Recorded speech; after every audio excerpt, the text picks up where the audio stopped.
ఎంతసేపు ఉన్నా 5 లక్షలు ఇస్తారా 10 లక్షలు ఇస్తారా ఇదే బేరం బేరం అనుకుంటా పోతుంది. కానీ అభివృద్ధి మట్టుకు కుంటుపడిపోయింది. కనీసం వార్డు మెంబర్లు కూడా దొరకక ఒక యాదవ సంఘం అని నామినేషన్ వేసినాక ఒక యాదవ సంఘం అని పెట్టి నువ్వు కులం అయితే మాకేయాలి, లేకపోతే మాదిగోను అయితే నువ్వు బయటకు వెళ్ళు, ఎవరికి ఇష్టం ఉన్న వాళ్ళు వాళ్ళకి వేయండి. ఎట్లాంటిది మనస్పర్ధలు లేవు. కానీ ఇంతకుముందు గతంలో ఇండ్లు వస్తే 5,000 10,000 ఇట్లా వసూలు చేసేది. ఇక్కడ ఎల్లమ్మ గుడి టు మరుగుడం వరకు సార్ మాది డబల్ రోడ్ కావాలంటే ఇమీడియట్లీ అది అసలు గత 50 సంవత్సరాల నుంచి కూడా ఒకటే ట్రాన్స్ఫారం, అది ఒక ఊరికి 2 కిలోమీటర్ల దూరం ఉంది. అది ఎస్సీ కాలనీలో చాలా ఘోరంగా ఉన్నాయి లైన్, కరెంట్ లైన్. అంటే మనం రాజకీయాలకు వచ్చేది అంటే ఎంత సంపాదించేది అనేది కాదు, ఎంతమందికి మనం లబ్ధి చేసిన వాళ్ళం కావాలి. నమస్తే, వెల్కమ్ టు ఫస్ట్ అప్డేట్. నేను మీ అజిత్. అందరికీ తెలిసిన విషయమే, స్థానిక ఎన్నికలు నోటిఫికేషన్ రావడము, దానికి సంబంధించి కూడా ఫేజ్ 1 ఫేజ్ 2 ఫేజ్ 3గా డివైడ్ చేయడము, అలాగే దీనికి సంబంధించి కూడా నామినేషన్స్ పూర్తి స్థాయిలో అయిపోయినాయి. 3rd ఫేజ్ కూడా కంప్లీట్ కావడం జరుగుతుంది. అయితే ప్రస్తుతం అయితే మనము గ్రామం నేరళ్ళపల్లిలో ఉన్నాము. ఇది నల్గొండ జిల్లా నాంపల్లి మండలం కిందకి వస్తుంది. ఈ నేరళ్ళపల్లి గ్రామంలో కాంగ్రెస్ పార్టీ అభ్యర్థి మేకల రమేష్ అనేది మనకు తెలిసింది. ఒకసారి ఆయన ఇంటి దగ్గరికే మనం వచ్చినాం అనమాట. ఆయనతో ఒకసారి మాట్లాడే ప్రయత్నం చేయబోతున్నాము. అసలు ఈ ఊర్లో గతంలో ఎలా ఉండే, ఒకవేళ ఆయన అధికారంలో ఉన్నప్పటికీ లేకపోయినప్పటికీ ఆయన ప్రజల మధ్య ఎలా ఉండేవాడు, ఒకవేళ అధికారం వచ్చిన తర్వాత ఎలా ఉండబోతున్నాడు, ఒకసారి రమేష్ని అడిగి తెలుసుకుందాం. మనము ఆయన దగ్గరికి వెళ్దాం. బ్రదర్ నమస్తే, ఎట్లా ఉంది పరిస్థితి ఊర్లో? మీరు సర్పంచ్ అభ్యర్థి అని చెప్పేసి మాకు తెలిసింది. ఒకసారి మీ ఇల్లు కూడా చూసి అసలు మీరు ప్రజల మధ్య ఎట్లా ఉన్నారు, ఏం చేయబోతున్నారు తెలుసుకుందామని వచ్చినాము. ఎట్లా ఉంది ఊర్లో పరిస్థితి? అసలు ఈ ఊళ్ళో పరిస్థితి చాలా మంచిగా ఉంది. నేను 2006లో వార్డు మెంబర్గా గెలిచినాను. అప్పటి నుంచి ఇప్పటి వరకు ప్రజలను తిరుగుకుంటూ గ్రామ సమస్యలు కానీ, ఇవి విలేజ్లలో మూరిలో ఇట్లా సీసీ రోడ్ల సమస్యలు కానీ, రోడ్ల సమస్యలు కానీ, ఒక అభివృద్ధిగా అంటే జనాన్ని చైతన్యాన్ని పరిచేటట్టు, అంటే మోటివేషన్. అంటే ఇప్పుడు జనాలు ఎట్లా ఉందంటే, ఒక ఎలక్షన్లు వచ్చిందంటే ఒక గెట్టు పంచాది, ఒక బాట పంచాది, ఇట్లా కాదు, అభివృద్ధికి తోడ్పడాలి. అంటే ఈ విలేజ్లలో సమస్యలు ఏమున్నాయి, ఈ సమస్యలలో ఎమ్మెల్యేల దృష్టి తీసుకుపోవడం కానీ, ఇట్లా మా ఊళ్ళో అట్లా లేకుండా ఈరోజు ఇంతకుముందు గతంలో సర్పంచ్లైనా ఎంపీటీసీలైనా ఏ విధంగానే ఎట్లాంటి ఏం చేయలే. మొన్న బై ఎలక్షన్లు వచ్చినా కూడా కనీసం ఎన్ని లక్షలు ఇస్తారు, 5 లక్షలు ఇస్తారా 10 లక్షలు ఇస్తారా 20 లక్షలు ఇస్తారా అన్నా కానీ మా ఊళ్ళోకి ఈ రోడ్ ఉంది, ఇక్కడ ఈ రోడ్ కావాలి, ఒక వాటర్ ట్యాంక్ కావాలి, స్కూల్ కావాలి, ఎట్లాంటిదైనా సరే ఓ ఇండ్లు కావాలి, ఇట్లాంటి అడగలే. ఎంతసేపు ఉన్నా 5 లక్షలు ఇస్తారా 10 లక్షలు ఇస్తారా ఇదే బేరం బేరం అనుకుంటా పోతుంది. కానీ అభివృద్ధి మట్టుకు కుంటుపడిపోయింది. కానీ ఈ రోజు నేను ప్రజలలో ఉంటూ ఒక భూమి సమస్యలు ఉన్నా కూడా ఉన్నది ఉన్నట్టు మాట్లాడటం, అట్లాంటివి చేసుకుంటూ ప్రజలలో తిరిగితే ఈ రోజు నేను పోటీ చేస్తున్నాను. మా గౌరవనీయులైన రాజగోపాల్ రెడ్డి గారు నాకు మద్దతు ఇవ్వడం జరిగింది. మద్దతు ఇచ్చిందని తెలిసి అపోజిట్ గా పోటీ చేసి అతను టీఆర్ఎస్కి వెళ్ళి నామినేషన్ వేస్తే కనీసం వార్డు మెంబర్లు కూడా దొరకక ఒక యాదవ సంఘం అని నామినేషన్ వేసినాక ఒక యాదవ సంఘం అని పెట్టి ఇండిపెండెంట్ గా మా సంఘంకి వెళ్ళి ఓన్లీ సర్పంచ్ గా మేము పోటీ చేస్తున్నాం అని. ఎందుకంటే నా మీద డిపాజిట్ కూడా రాదు ఒక టీఆర్ఎస్ అభ్యర్థికి. అంటే ఇప్పుడు ఆల్రెడీ టీఆర్ఎస్ అభ్యర్థి లేడు, ఆయనే టీఆర్ఎస్కి వెళ్ళి వేసి ఒక యాదవ సంఘం అని పెట్టి అలా ఒక పోటీలోకి దిగుతున్నారని చెప్పేసి అప్పటికప్పుడు ఒక సంఘం అనేది చేయడం జరిగింది. నామినేషన్లు వేసినాక సంఘం పెట్టి వాళ్ళని బలవంతంగా ఒక గుడికాడికి తీసుకుపోయి వాళ్ళని మీరు వస్తారా రారా, మన సంఘం వల్ల మన యాదవులకి వెళ్ళి పోటీ చేస్తుండు, ఖచ్చితంగా మీరు ఓటు వేయాలంటే అతను మా సైడ్కు ఉన్న వ్యక్తులు కూడా ఏమన్నారంటే ఇప్పుడు కాదు, నామినేషన్లు వేయక ముందు మీరు ఏదైనా ఉంటే యాదవ సంఘం పెట్టి సంఘంకి వెళ్ళి పోటీ చేయాలి. కానీ నామినేషన్లు వేసినాక ఇది పద్ధతి కాదని చాలా మంది అంటే నువ్వు కులం అయితే మాకేయాలి, లేకపోతే మాదిగోను అయితే నువ్వు బయటకు వెళ్ళు అని అట్లా భయభ్రాంతులకు గురి చేయడం జరిగింది. అంటే అలా కూడా ఉందా ఈ ఊర్లో పరిస్థితులు? అలా అనడం ఆల్రెడీ అందరూ జనం సాక్షిగాలు. కానీ అక్కడ జనాలు ఏమంటారు అంటే మీరు ఇప్పుడు సంఘం అని పెట్టడం ఎట్లా, ఇది కరెక్ట్ కాదు. ఇప్పుడు ఎవరైనా స్వచ్ఛందంగా ఏంది, ఎంతమంది 10 మంది అయినా 20 మంది ఎంతమంది అయినా పోటీ చేసుకోరి. నేను ఒకటే అన్నా, ఎంతమంది పోటీ చేసినా సరే ఎవరికి ఇష్టం ఉన్న వాళ్ళకి వేయండి, ఎట్లాంటిది మనస్పర్ధలు లేవు. కానీ నా మీద ఇట్లా వ్యక్తి ఏంటంటే నేను ఒకటే ఇండ్లు పెట్టడం కానీ, మామూలుగా సీసీ రోడ్ వేయడం కానీ, మామూలుగా నా సొంత ఖర్చులతోటి కొన్ని సేవలు చేయడం కానీ, గుళ్ళలకు కానీ మనుషులకు కానీ, ఇట్లా ఏది ఒక కుంటోళ్ళకు గూనోళ్ళకు యాక్సిడెంట్ వాళ్ళకు మన పక్షవాతం వచ్చిన వాళ్ళకి అట్లాంటి వాళ్ళకి ఇల్లు పెట్టి ఓకే. ఇండ్లు పెట్టిన వాళ్ళకి కూడా మళ్ళా ఒక్క రూపాయి కూడా ఏ అతను కూడా ఒక్క రూపాయి ఇచ్చినట్టు తెలిస్తే మీకు ఇల్లు క్యాన్సిల్ చేపిస్తాను. ఇంతకుముందు గతంలో ఇండ్లు వస్తే 5,000 10,000 ఇట్లా వసూలు చేసేది. కానీ ఇప్పుడు అట్లా కాదు. ఒక్క ఇల్లు వచ్చినా కూడా ఎవరికైనా సరే ఒక్క రూపాయి ఇచ్చినట్టు తెలిస్తే మరి మేము తిరిగి మళ్ళీ మీకు మీ ఇల్లు క్యాన్సిల్ చేపిస్తాను కూడా చెప్పడం జరిగింది. సీసీ రోడ్ ఒకటే ఈరోజు ఎమ్మెల్యే గారు అభివృద్ధి కోసం మునుగోడులో చాలా తాటపడుతుండు. ఆయనకు ఈరోజు గ్రామంలో సర్పంచ్ ఉంటే నేను అత్యధిక నిధులు తెస్తానని చాలా నా కోరిక ఈరోజు. అంటే ఇప్పుడు ఊర్లో ఇప్పుడు గతంలో ఏంటంటే బీఆర్ఎస్ ప్రభుత్వం ఉంది, కాంగ్రెస్ వచ్చినప్పటి తర్వాత 2 సంవత్సరాలని సర్పంచ్ అనేవి ఈ స్థానిక ఎలక్షన్లు రాకపోవడం 2 సంవత్సరాల గడువు అయితే పూర్తయింది. మిగతా ఈ 3 సంవత్సరాల్లో మీ గ్రామ అభివృద్ధికి 3 సంవత్సరాల్లో నేను ఖచ్చితంగా నిరంతరం కృషి చేస్తా, నన్ను ఖచ్చితంగా గెలిపించుకుంటే నేను మీ ముందర నిలబడతా అన్న భరోసా మీరు కల్పించారా మీ గ్రామ ప్రజలకు? నేను ఖచ్చితంగా చెప్పిన ఇప్పుడే మా ఎమ్మెల్యే గారి దృష్టికి ఇక్కడ ఎల్లమ్మ గుడి టు మరిగూడెం వరకు సార్ మాది డబల్ రోడ్ కావాలంటే ఇమీడియట్లీ పంపించిండు. తుమ్మరేగూడ మా నేరేళ్ళపల్లి టు తుమ్మరేగూడెం అది డాంబర్ రోడ్ పెట్టియడం, బీటీ రోడ్ పెట్టడం జరిగింది. నేరేళ్ళపల్లి టు దామెర అది బీటీ రోడ్ పెట్టడం జరిగింది. నేరేళ్ళపల్లి టు పెద్దాపురం అది బీటీ రోడ్ పెట్టడం జరిగింది. ఈ రోజు గత ఇన్ని సంవత్సరాల నుంచి ఇక్కడ ట్రాన్స్ఫారాలు లేదు. విలేజ్ లో 4 బోర్లు ఉన్నాయి, కానీ దానికి సపరేట్ ట్రాన్స్ఫారం లేదు. ఓన్లీ అగ్రికల్చర్ ట్రాన్స్ఫారం వాడుకోవడం జరుగుతుంది. ఇన్ని సంవత్సరాల నుంచి అసలు గత 50 సంవత్సరాల నుంచి కూడా ఒకటే ట్రాన్స్ఫారం. అది ఒక ఊరికి 2 కిలోమీటర్ల దూరం ఉంది. అది కానీ 4 బోర్లు ఉన్నాయి విలేజ్లలో. కానీ దాని ట్రాన్స్ఫారం కూడా ఎలక్ట్రీషియన్ సంబంధించి ఇవన్నీ మా ఎమ్మెల్యే గారు ఏంటంటే ఒక పట్టుదలతో గ్రామం వల్ల ఎట్లాంటి సమస్యలు ఉన్నా నా దృష్టికి తీసుకురారంటే నేను ఇమీడియట్లీ ఆ ట్రాన్స్ఫారం కూడా మాట్లాడిన ఈ గారితో అది అతి తొందరలో కూడా ట్రాన్స్ఫర్ అవుతుంది. లైన్లు ఎస్సీ కాలనీలో చాలా ఘోరంగా ఉన్నాయి లైన్, కరెంట్ లైన్లు, అవి కూడా క్లియర్ చేపిస్తాం జరుగుతుంది. ఈ రోడ్లు ఒకటి ఇంకా ఇండ్లు కొన్ని మాకేందంటే ఇప్పుడు మీరు చెప్పినట్టు రోడ్లు వేయించడము పేదవాళ్ళకు కూడా సహాయం చేసినాం అని అంటున్నారు కదా. ఇప్పుడు ఏంటంటే కొంతమందికి ఏంటంటే రాజకీయం మీద ప్రేమ ఉండి ఒక రకమైన ఆలోచనతోటి ఒక లబ్ధి చేకూర్చుకోవాలి సొంతంగా అని చెప్పేసి కొంతమంది సహాయం చేస్తూ ఉంటారు. అంటే మీరు ఒక మానవతా దృక్పథంతో నేను ఒక మనిషిగా మిగతా మనిషిని దృష్టిలో పెట్టుకుని ఆయనకు వచ్చిన సమస్య నేను తీర్చాలన్నట్టుగా పోయారా, లేకపోతే మీరు రాజకీయ కోణంలో ఆలోచించుకొని సహాయం చేయడం జరిగింది? అసలు ఈ రోజు నేను 2006లో ఉన్నప్పుడు విలేజ్లలో ఎట్లా ఉందంటే ఒక రాజరిక పాలన అన్నట్టు ఒక అప్పటి లెక్క అట్లా కాదు. ఇది సమాజం ఒకరికొకరి చైతన్యం. అంటే మనం రాజకీయాలకు వచ్చేది అంటే ఎంత సంపాదించేది అనేది కాదు, ఎంత మందికి మనం లబ్ధి చేసిన వాళ్ళం కావాలి. ఈ రోజు నాకు పెద్దగా ఆస్తులు లేవు. ఒకటే అంటారు, ఈ రోజు నా మీద పోటీ చేసిన అభ్యర్థి ఆయనకు డబ్బులు లేవు, నా మీద ఎడ గెలుస్తాడు, డ్రాప్ అయ్యి నన్ను పెట్టుకోవాలని రాదా అంటే ఇలా కూడా అనుకుంటున్నారా? చాలా వరకు ఇప్పుడు కూడా అదే అంటారు. ఆయనకాడ డబ్బులు లేవుగా నన్ను పెట్టుకొని గెలిపించుకోని నన్ను పెట్టమను అంటే డబ్బులు లేకపోతావా, ప్రజాసేవ చేస్తున్నా దాన్ని చూసన్నా ఓటేస్తారు. నేను డ్రాప్ అయ్యేది లేదు, భయపడేది లేదు. నువ్వు ఎంత చెప్పు ఓడిపోయినా పర్వాలేదు అని మీరు ఓడిపోయినా సరే నేను ప్రజల కోసం అయితే నా ఊరు కోసం నేను ఖచ్చితంగా ఇలానే అభివృద్ధి కోసం నేను అదే బరిలో నిలబడ్డా, అదే విధంగా నిలబడ్డా. కానీ అతను చెప్పుకోవడం ఏమైందంటే ఆయన కాడ డబ్బులు లేవు, ఓడిపోతాడు. పబ్లిక్ లో ఎంతసేపు ఉన్నా డబ్బులే కావాలనేది అతను అంటుండు. అతను ఏంటంటే ఒక ఎంతసేపు ఉన్న ఎల్ఐసీలు ఇవి బిజినెస్ మ్యాన్ లెక్కనే ఆలోచిస్తుండు. ఇంకొక విషయం ఏంటంటే నేను గత 18 సంవత్సరాల నుంచి ఇక్కడ రాజకీయాల్లో ఉన్నా. 18 సంవత్సరాల నుంచి ఏ ఎలక్షన్లు వచ్చినా కూడా ఒక్క 100 రూపాయలు ఏ నాయకుడు కూడా మునుగోడ్ల బై ఎలక్షన్లు అంటే లీడర్లు ఎన్ని లక్షలు తీసుకున్నది అనేది ప్రతి ఒక్కరికి తెలుసు. కానీ నేను ఒక్క రూపాయి తీసుకోకుండా బై ఎలక్షన్లో పనిచేసిన, ఒక్క రూపాయి తీసుకోకుండా. ఇక్కడ మా నేరేళ్ళపల్లి నాయకులు నేను ఒకటే అన్నా, దారి మన ఊరి దేవతల కాడ మనం ప్రమాణం చేద్దాం. ఏ ఎలక్షన్ కైనా లీడర్ల దగ్గర ఒక్క రూపాయి లేకుండా ప్రమాణం తీసుకోలేదని ప్రమాణం చేయాలి. ఈ రోజు ఇప్పుడు ఇంతగానో చెప్తున్నారు కదా, నేను ఏది ఆశించకుండా నేను ప్రజల మధ్య తిరిగినా అందరికి కూడా సహాయం అందించాలని మీరు చెప్తున్నారు.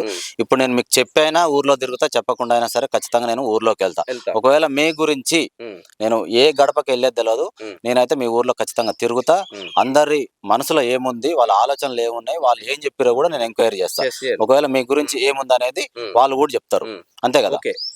ఇంకొక విషయం, మీరు ఎంత మందినైనా సరే మా నేరేళ్ళపల్లి గ్రామంలో దాన్ని చర్చకు రాండి, బాధాతో చెప్తా. ఇతను వ్యక్తి ఒక రూపాయి తీసుకున్నట్టయితే ఈ పోటీకి వెళ్ళి నేను తప్పుకుంటా. ఏ విషయానికి వచ్చి నిరూపిస్తే నేను ఈ పోటీకి వెళ్ళి తప్పుకుంటా. ఏ వ్యక్తి ఏ ఒక్క రాజకీయ నాయకుని దగ్గర 100 రూపాయలు తీసుకున్నా ఇప్పుడు టీఆర్ఎస్ కావచ్చు, బీజేపీ కావచ్చు, ఎమ్మెల్యే రాజగోపాల్ సార్ మా సార్ కావచ్చు, ఆయన ఎలక్షన్లో కూడా నేను ఒక 100 రూపాయలు తీసుకున్నా కూడా ఈ పోటీకి వెళ్ళి నేను తప్పించుకుంటా. ఇప్పుడు ఏమేమి ఉన్నాయి సమస్యలు? ఇప్పుడు గతంలో బీఆర్ఎస్ ప్రభుత్వం 10 సంవత్సరాలు ఉండే, ఎందుకంటే కొంతమంది కాంగ్రెస్ ఎమ్మెల్యేలు ఉండడం వల్ల నిధులు అనేవి సరిగ్గా రాలేదు అని చెప్పేసి కూడా వినబడ్డది. ఈసారి పైన మీదే ఉంది గవర్నమెంట్, ఎమ్మెల్యే గారు కూడా మీ రాజగోపాల్ రెడ్డి గారు కాంగ్రెస్ పార్టీ ఎమ్మెల్యే గారు ఉన్నారు. ఇప్పుడు మీరు కూడా కాంగ్రెస్ పార్టీ తరఫున సర్పంచ్ గా పోటీ చేస్తున్నారు. ఒకవేళ గెలిచిన తర్వాత ఈ ఊరికి గతంలో ఏం సమస్యలు ఉండే, వాటిని మీరు ఎలా మీరు ఆ నిధులు తీసుకొచ్చి ఎలా చేయబోతున్నారు? అసలు ఏమేమి ఉండే అసలు ఈ రోజు సమస్యలు ఈ రోజు గ్రౌండ్ వాటర్ చాలా ఇక్కడ మాకు 2 చెరువులు ఉన్నాయి మెయిన్. ఆ చెరువులకు సంబంధించి ఒక 10 గ్రామ పంచాయతీలు ఆ చెరువుల కింద ఉన్నాయి. అయితే అక్కడ ఎప్పుడో పురాతనలో వేసిన కట్టలు అవి డ్యామేజ్ అవుతున్నాయి. 2 చెరువులు అవుతున్నాయి. కట్టలు లీకేజ్, తూములు లీకేజ్ అవుతున్నాయి. అవి ఎమ్మెల్యే గారి దృష్టికి తీసుకుపోయినాను. ఖచ్చితంగా ఆయన కూడా స్పందించిండు, ఎంక్వైరీ పెట్టించిండు. అతి తొందరలో అవి కూడా చేపియడం జరుగుతుంది. ఈ రోడ్లు మన ప్రతి వ్యవసాయ భూములలో కూడా ఆ బాటల సమస్యలు చాలా ఉన్నాయి. పొలాలకు వెళ్ళడాలి ఒకరికి సమస్యలు ఉన్నాయి. అట్లాంటి సమస్యలు కూడా ఇప్పుడు ఏమైతుందంటే ఇన్నాళ్ళేమో మామూలు నడుచుకుంటూ పోయేది. ఈ రోజు ప్రతి వెహికల్ ట్రాక్టర్లు అయినా ఆటోలు అయినా ఈ రోజు పోవడం జరుగుతుంది. కాబట్టి ప్రతి చిలకలకు బాటలకు ఎలాంటి సమస్యలు లేకుండా కూడా దారి ఏపీయాలనేది నా కోరిక. ఇంకొకటి ఇక్కడ సంబంధించి ఏంటంటే హాస్పిటల్ లేదు ఇక్కడ, చాలా ఇబ్బంది అవుతుంది. అంటే ఎంత దూరం వెళ్తారు జనరల్ గా? ఈ ఊర్లో ఏదన్నా హెల్త్ ప్రాబ్లం వస్తే 15 కిలోమీటర్లు వెళ్తారు. 15 కిలోమీటర్లు వెళ్తారు. హాస్పిటల్ సంబంధించి కూడా మా ఎమ్మెల్యే గారి దృష్టి తీసుకుపోవడం జరిగింది. అదే విధంగా ఇప్పుడు రోడ్లు ఉన్నాయి ఆల్రెడీ, విలేజ్ టు రోడ్లు కూడా అవి కూడా అతి త్వరలో అవి చేపిస్తానని హామీ కూడా ఇచ్చిండు. చాలా ఉన్నాయి. ఇప్పుడు నిరుద్యోగుల సమస్యలు చాలా ఉన్నాయి. వాళ్ళవి కానీ విలేజ్లలో మామూలుగా ఇంకా గ్రామ పంచాయతీ బిల్డింగ్ లేదు, కమిటీ హాల్ లేవు. ఒకటి ఇప్పుడు గ్రౌండ్ అంటే ఇప్పుడు మన మిషన్ భగీరథ వాటర్ కూడా ఒక్కొక్కరి ఇళ్లలో కూడా చాలా అవి లీకేజీలు అయ్యి చాలా వాటర్ ఎట్లున్నాయంటే మొత్తం నల్సు రావడం కానీ ఆ విధంగా అట్లా దాన్ని కూడా రేపు దానివల్ల మన ఊర్లో కూడా ఆరోగ్య సమస్యలు వస్తుంటాయి కదా, వస్తున్నాయి ఆటోమేటిక్ వస్తున్నాయని రేపు అవి కూడా గ్రౌండ్ వాటర్ సాగర్ వాటర్ కూడా క్లియర్ చేపియాలని కూడా చెప్పిన ఆల్రెడీ. ఇప్పుడు రాజగోపాల్ రెడ్డి గారితో మీకు చాలా సన్నిహితం ఉందని చెప్పేసి కూడా మాకు తెలిసింది. అంటే ఎలా ఉంది? ఒకవేళ మీరు ఏదన్నా మా ఊరికి ఒక సమస్య ఉంది అని చెప్పేసి మీరు ఆ సమస్యను రాజగోపాల్ రెడ్డి దగ్గర తీసుకపోతే మీకు ఎంత వరకు తను సపోర్ట్ ఇచ్చే అవకాశం ఉంటుంది? ఆయన దృష్టిలో ఇది ఒకటే, ఒక మంచి వ్యక్తి, ఒక ప్రజల కోసం పోరాడుతుండు. అట్లాంటి వ్యక్తి ఆయన కోరుకోవడం ఈ రోజు నాకు అసలు 100 రూపాయలు మిగతా అభ్యర్థులు ఎవరైనా సరే కోట్ల రూపాయలు ఖర్చు పెడతాన్నా కూడా, కానీ నా దగ్గర డబ్బులు లేకున్నా కూడా నువ్వైతే పోటీ చేయి అని ఈ రోజు ఆయన సహకరించినందుకు ధన్యవాదాలు. అదే విధంగా పబ్లిక్ కూడా ఈ రోజు నా మీద ప్రజలకు ఫైనల్ గా మీరు ఒకవేళ గెలిపించండి నేను అని చెప్పేసి మీరు ఏం చెప్తారు అసలు వాళ్ళకు, మీ ఊరి ప్రజలకు? మా ఊరు ప్రజలకు గత 10 ఏళ్ళ నుంచి పబ్లిక్ వాళ్ళ జనం కోసమే, ఆ జనం వల్లనే తిరుగుతూనే ఉన్నా. వాళ్ళే కోరుకుంటారు, ఆటోమేటిక్గా వాళ్ళే అంటారు ఎవరైంది అనేది. అంటే నువ్వేందయ్యా, ఇప్పుడు నువ్వు ఆల్రెడీ అవకాశం వచ్చింది, ఇంక మీకు వేస్తాం మేము అంతే. ఇంకా మీరు వేరే చెప్పేది లేదు, ఏది లేదు. ఇంకా మీరు రోజు తిరుగుతూనే ఇలా కొత్తగా రాలేదు కదా, ఎక్కడి నుంచో వచ్చి రాలేదు కదా. 15 నెలలకెళ్ళి నువ్వు ప్రతి ఇల్లుకు నువ్వు ఏదో రకంగా నువ్వు తిరుగుతూనే ఉన్నావు. ఇంకా వేరే నీకన్నా ఎక్కువ చేస్తలేవు ఎవరు ఉన్నారు. ఆటోమేటిక్గా ఆ స్పందన వస్తుంది. ఖచ్చితంగా గెలుస్తా, భారీ మెజారిటీతో గెలుస్తా. ఎట్లా ఉంది మరి? ఇప్పుడు మేకల రమేష్ గారు అయితే పోటీలో ఉన్నారు. ఇప్పుడు మీ అబ్బాయి కదా, అంటే ఎలా మా అబ్బాయి ఖచ్చితంగా గతంలో కూడా ప్రజల మధ్యలో ఉండు, గెలిచిన తర్వాత కూడా ప్రజల మధ్యలోనే తిరుగుతాడు అని మీకు మీ అబ్బాయి మీద ఎంత నమ్మకం ఉంది? మీరు కూడా ఎలాంటి భరోసా ఇస్తారు? చాలా నమ్మకం ఉంది. చిన్న పిల్లగాని కాడ నుంచి ముసలోళ్ళ దాకా ఈ అబ్బాయి చాలా మంచి మనిషి. ఏడు పోయినా పైసా ఆశించాడు. మనకు ముందర నడిచి అన్ని సమస్యలు తీర్చేదానికి సిద్ధంగా ఉన్నాడు. అని పైసలు లేకున్నా మేము మనిషికి 10,000 సందేసుకొని చేస్తామంటే దీని మీద మేము తట్టుకోలేని పరిస్థితుల్లో వాళ్ళు కులం సంఘం కట్టి మేము వేసిన నెంబర్లను కూడా మాకు దొరకకుండా తీసుకుపోయి డ్రాప్ చేపించారు. ఇక మళ్ళీ తెల్లాడితే వీళ్ళు డ్రాప్ చేపించి మాకు దొరకకుండా తీసుకుపోయి డ్రాప్ చేపించారు. ఆ 2 వాళ్ళు వినాల్మస్ అయినాయి ఈ రోజు. యాదవులు ముందర నడిచి మరి కులం కావాలనే దేవుని కాడకు పోయి మేము కూడా పోయి అడిగితే మేము దేవుని కాడ ప్రమాణం చేసినామంటే అప్పటి నుంచి ఊళ్ళో జనం ఇంకా 950 ఓటర్స్ ఉంది. వాళ్ళు జడ్జి తీసుకొని అయితమే అన్న కాడికి ఊరు మొత్తం ఏకమైంది. రమేష్ కావాలనే దాని మీద చాలా ప్రయత్నిస్తున్నాం. ఊరోళ్ళ సపోర్ట్ పూర్తి స్థాయిలో ఉంది రమేష్ కి ఉంది. తమ్ముడు ఏం పేరు? నీ పేరు? పవన్. పవన్, ఇక్కడ ఏం చదువుకుంటున్నావు? ఇప్పుడు ఇంటర్ సెకండ్ ఇయర్. ఎక్కడ చదువుతున్నావు? నాంపల్లి. నాంపల్లి. ఓకే. ఇప్పుడు ఏంటంటే మేము ఈ ఊర్లో చిన్న సర్వే లాగా చేస్తున్నాం. ఈ మేకల రమేష్ సర్పంచ్గా అభ్యర్థిగా ఉన్నాడు అని చెప్పేసి అవును. ఆయనతో మాట్లాడితే ఆయన ఏంటంటే కొంతమందికి నేను జర సహాయం చేసినాను అన్నాడు. అవును. అట్లనే ఇంకోటి ఏంటంటే మా ఊర్లో ఒక ఆయన కొంచెం మాటలు రావు, మూగ వ్యక్తి, ఆయన నేను ఇల్లు కూడా పెట్టించిన అవును. అని చెప్పేసి కూడా అంటే నేను మీ ఇల్లు స్పెషల్ ఒక 2-3 అడిగి అడ్రస్ కనుక్కొని మీ ఇంటి దగ్గరకు వచ్చిన. అదేం నిజమేనా? అవును, నిజమే. పెట్టించిండా? పెట్టించాను. ఏంటంటే నాన్నకు అంటే చిన్నప్పటి నుంచి ఆయన చిన్నప్పటి నుంచి మాటలు రావా లేకపోతే ఎట్లా అసలు? చిన్నప్పటికెళ్ళి రావు. అవునా? రావు. మీరు ఎంతమంది మొత్తం పిల్లలు? ఇద్దరం. ఇద్దరా? అంటే ఇప్పుడు నాన్న ఏం చేస్తుంటాడు జనరల్, ఏం పని చేస్తాడు? డాడీ మేసే పని. మేస్త్రి పనా? అంటే ఇప్పుడు ఇది గవర్నమెంట్ తరపునే ఇల్లు శాంక్షన్ చేయించాడా? గవర్నమెంట్. అవునా? ఈ నేరలపల్లి గ్రామంలో మేమైతే దాదాపుగా చాలా ఇండ్లు తిరిగినాము. అట్లనే కొన్ని కొత్త కడుతున్న ఇండ్ల దగ్గర కూడా వచ్చినాం. ఎందుకంటే అసలు సరే ఇక్కడ ఈ గవర్నమెంట్ ఇండ్ల లేకపోతే వాళ్ళ సొంత పైసలతో కట్టుకుంటారా, లేకపోతే ఒకవేళ ఈ గవర్నమెంట్ ఇందిరమ్మ ఇండ్లు అయితే కనుక ఎవరు సపోర్ట్ ఇచ్చి వీళ్ళకి ఇల్లు వచ్చేటట్టు చేసారు, ఒకసారి వీళ్ళని కూడా అడిగి తెలుసుకుందాము. నమస్తే అమ్మా, మీ పేరు? లలిత, ఎడ్ల లలిత. లలిత, ఇప్పుడు మీ ఊర్లో ఏంటంటే మేము ఒక చిన్న సర్వే లాగా చేస్తున్నాం. ఇప్పుడు మేకల రమేష్ గారు పోటీ చేస్తున్నారని మాకు తెలిసింది. ఆయనతో మాట్లాడినాం. ఆయన ఏమన్నాడంటే నేను నా చేతనైన కాడికి నేను సపోర్ట్ ఇస్తున్న ఊరోళ్ళకు, కొంతమందికి ఇండ్లు కూడా పెట్టించిన అంటుండు. ఇప్పుడు ఈ కొత్త గట్టి ఇల్లు అని చెప్పి మేము చూసి ఆగినాం. ఇప్పుడు ఇది ఏంది, మీరు సొంతంగా కట్టించుకుంటారా లేకపోతే ఎట్లా? సరే, ఇందిరా మిల్లు వచ్చింది మాకు. అవునా? అంటే ఎవరు సహకారం, ఎవరు సపోర్ట్ ఇచ్చారు మీకు ఇల్లు రావడానికి? ఇట్లా రమేష్ బావా, గపార్ బావా, ఓకే, వాళ్ళు ఇచ్చారు. వాళ్ళు సపోర్ట్ వాళ్ళే చేసారు. అంతేనా? మీ పేరన్నా? నా పేరు సత్యనారాయణ. సత్యనారాయణ అన్న, ఇప్పుడు రమేష్ ఒకవేళ గెలిస్తే ఇప్పుడు ఇల్లు పెట్టించారని అంటారు కదా మీరు, గెలిచిన తర్వాత మీరు గెలిపించుకున్న తర్వాత ఎట్లా మళ్ళీ ఇంత సహకారం ఉంటుందా అన్న నమ్మకం ఉందా? చేస్తాను, ఏదైనా ఎప్పుడైనా మన ఊరికి మంచి పనులు చేస్తాను. అంతేనా? గతంలో ఇప్పుడు అధికారంలో ఉన్నా లేకపోయినా కూడా జర నేనైతే అందరిలో తిరిగిన, అందరికి సపోర్ట్ ఇచ్చిన అని చెప్పిండు ఆయన మాకు. ఎట్లా ఉండేనన్న మీతో? ఎట్లా ఉండే? ఇప్పుడు కాదు, ఇప్పుడు రాజకీయం పోటీ అని కాదు, ఇంతకుముందు కూడా సహకరించింది. ఏ పని ఉన్నా ఆయన సొంత పని పెట్టి కూడా చేయించాడు. అంతేనా? కొన్ని బ్రిడ్జి ఇట్లా వేయించాడు. ఇక ఆయన కొన్ని సొంత పని పెట్టి చేపిస్తున్నాడు. ఇప్పుడు సర్పంచ్ అయితే కూడా మంచిగా చేస్తాడు. అంతేనా? మరి మీ ఊర్లో అసలు ఎట్లా ఉంది పరిస్థితి? సర్పంచ్ ఎలక్షన్లు వచ్చినాయి, మా జర కనుక్కుందాం మీ ఊరి పరిస్థితి అని వచ్చిన మీ ఊరికి. మరి మేకల రమేష్ కూడా పోటీలో ఉండంట కదా, మరి ఏంది మరి అబ్బాయిని గెలిపించుకుందాం అనుకుంటారా? ఎట్లుంది? గెలిపిస్తారా? మరి అంతేనా? ఆయనకే వేస్తారు అయితే?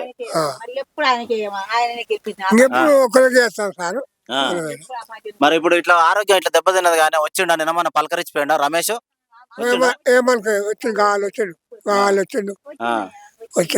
వస్తాడు, కలుస్తాడు చెప్తాడు. అంతేనా? కార్ముక్త. ఇప్పుడు రమేష్ అందరికి ఏమేమి సమస్యలు ఉన్నాయో తిరిగినా, అందరిని అడిగినా నేను గెలిచిన తర్వాత వాళ్ళందరికి దగ్గర ఉండి నేను చూసుకుంటాను మరి మాకు చెప్పిండు. అయితే ఆయనకు తెలియకుండా మేము ఊర్లో తిరుగుతున్నాం. అసలు కొన్ని ఇండ్లు ఎట్లా ఉంది, వాళ్ళ పరిస్థితులు ఎట్లున్నాయని మేము జర ఆయనకు చెప్పకుండానే వచ్చి తిరుగుతున్నాము. మరి రమేష్ ను గెలిపించుకుంటే మరి ఏమంటుంటాడా? గెలిపిస్తాను, ఆయన రమేష్ అని గెలిపిస్తాం. ఆయన గెలిపియాలి. అంతేనా? ఆయన అందరికి గెలిచిరు, ఆయనే గెలుతాడు, ఆయన గెలిపిస్తాం. చెప్పినావా ఆయనకు రమేష్ కు పింఛన్ పెట్టి అని చెప్పిన ఆయన కూడా చెప్పిన పింఛన్ పెట్టాను. ఏమన్నాడు? పెట్టిస్తా అంటున్నాడు. పెట్టిస్తాడా? పెట్టిస్తాడు. ఇండ్లు లేని ఆయన ఇండ్లు పెట్టియాలి, పింఛన్ కరెంట్ తీగలు గుంజేయాలి, ఆయన ఇక్కడ నీళ్ళ బోర్ వేయాలి. చెప్పినాం అన్ని ఏమన్నాడు? పెట్టిస్తా అంటున్నాడు. పెట్టిస్తాడా? మరి కొంతమందికి ఇండ్లు కూడా ఇప్పించినంట, మరి ఇక మిమ్మల్ని కూడా చూసుకుంటారు. మమ్మల్ని కూడా మాకు కూడా పెట్టిస్తాను ఆయన. ఇప్పుడు గెలిస్తే పెట్టిస్తాడు. కావాలనుకుంటారా? వేస్తాం, ఆయన గెలిపిస్తాం. అంతేనా? రమేష్ మేకల రమేష్ మరిది అవుతాడు.